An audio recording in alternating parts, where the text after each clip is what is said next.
Once upon a time, in a sun-dappled attic, nestled among forgotten treasures, lived two teddy bears named Thimbleton and Thimbleton the Bold. Now, Thimbleton was, well, Thimbleton. He loved picnics under the quilt sky, whispered secrets to the moon, and dreamt of adventures with sunflowers as parachutes. Thimbleton the Bold, however, was bold as a button. He'd wrestle dust bunnies for breakfast, scale cobweb mountains, and face the vacuum cleaner's roar with a valiant growl. One day, during a yard raid for Thimbleton's ever-growing scarf, they stumbled upon a dusty trunk. Curiosity, stronger than any cobweb, pricked their paws. Thimbleton, cautious as a cricket, hesitated. But Thimbleton the Bold, chin held high, nudged it open. Inside, nestled in moth-eaten silk, lay a tiny, timid teddy named Pippen. Pippen was the color of sunflowers, with button eyes that trembled like leaves in the wind. He whimpered, "I'm lost. The storm snatched me from my little girl." Thimbleton's heart squeezed, but Thimbleton the Bold puffed out his chest, declaring, "Fear not, Pippen. We, the Thimbletons, shall reunite you." Their journey was fraught with peril.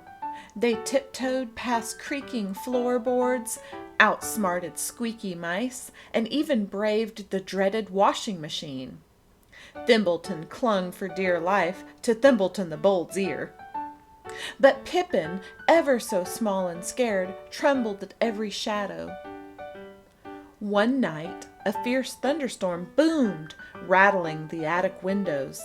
Pippen whimpered, his face in Thimbleton's fur. "I can't do this any more," he cried. Thimbleton, overcome with fear himself, looked to Thimbleton the Bold, but to his surprise, Thimbleton the Bold wasn't puffed up or fearless.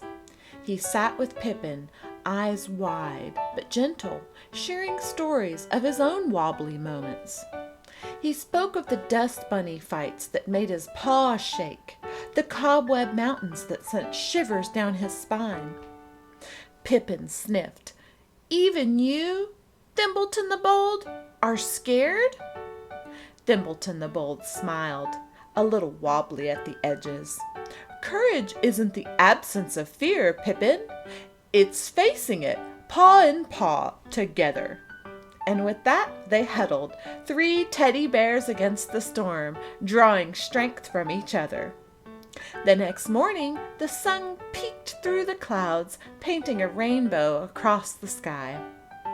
Thimbleton the Bold, with Thimbleton and Pippen close behind, followed the rainbow's arc. And at its end, sitting on a porch swing, tears in her eyes, was a little girl, clutching a faded photograph of a teddy bear just like Pippen. The reunion was a symphony of sniffles and hugs. Pippen, nestled back in his little girl's arms, turned to Thimbleton and Thimbleton the Bold. "Thank you," he whispered, "for showing me that even the littlest bear can be brave." Thimbleton and Thimbleton the Bold returned to the attic, hearts full. They had faced their fears, found Pippen his home, and discovered that courage, like friendship, isn't about being fearless, but about facing the world together, one wobbly paw at a time.